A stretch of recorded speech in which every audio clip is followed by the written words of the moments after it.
Hello, in this short lecture I will give you a couple of reasons for the non-existence of God.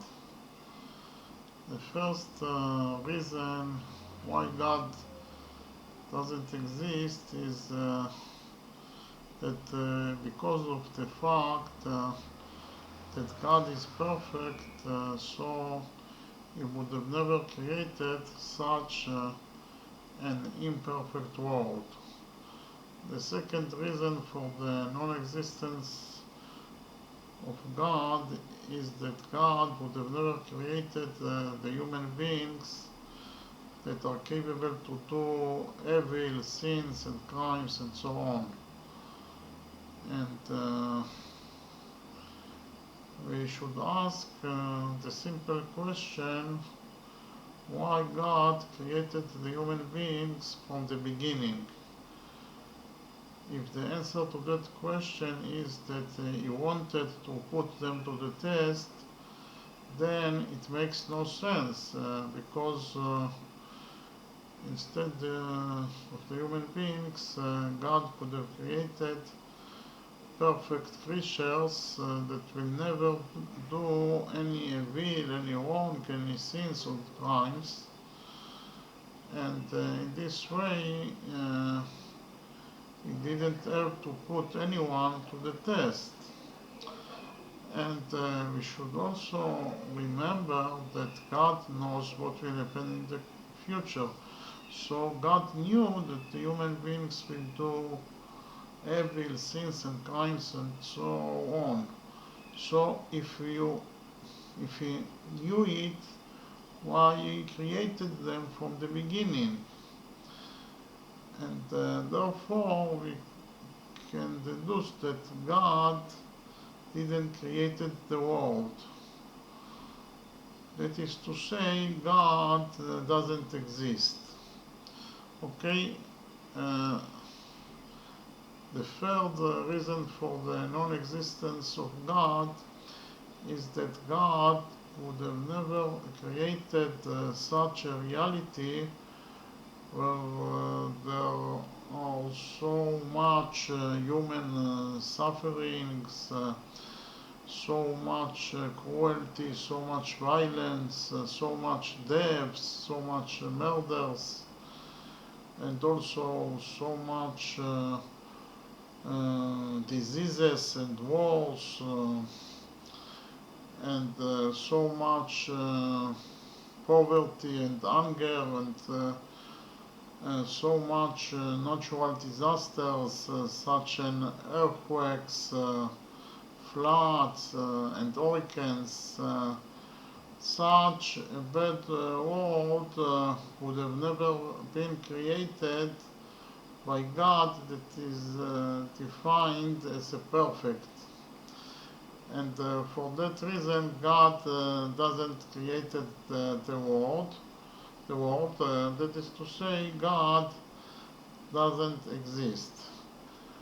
The fourth reason for the non-existence of God is that God would have never created such a reality in which the very existence of the predator is dependent in his ability to kill the prey. The very existence of the lion is dependent in his ability to kill the lamb or the deer or any other animal in order to survive. Such a cruel reality where there are so much injustice would have never been created by God. Therefore, God didn't create the world. That is to say, God doesn't exist.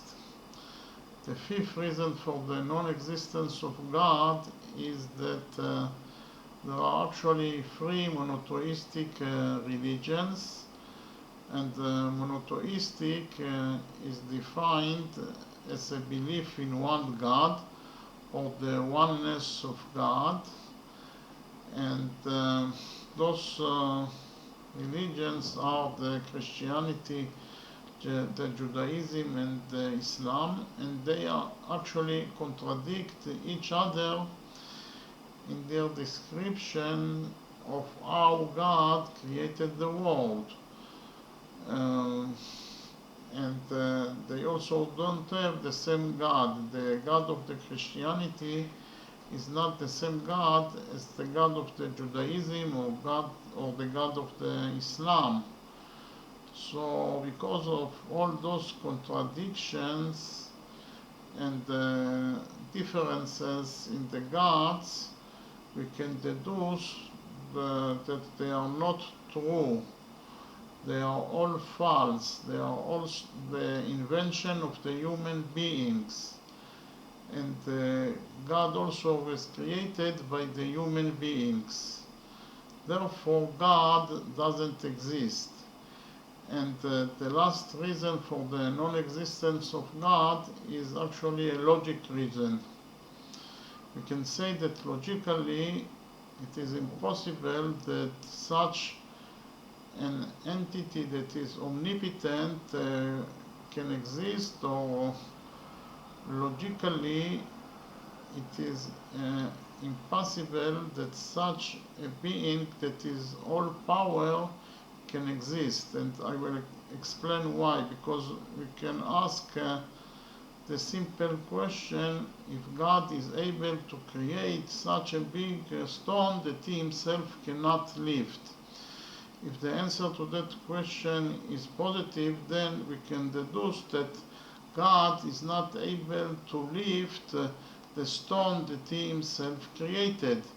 Therefore, God is not omnipotent. God is not all power.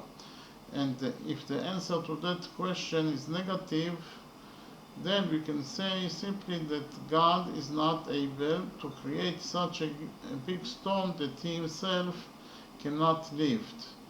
Therefore, God is not omnipotent. God is not all power.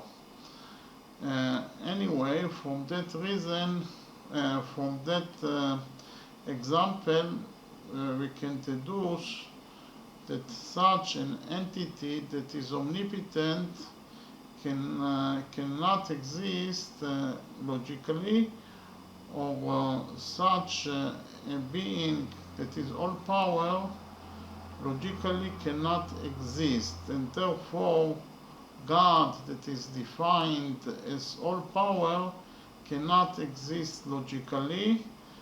That is to say, God doesn't exist. So those were all the reasons for the non-existence of God. Okay, thank you very much.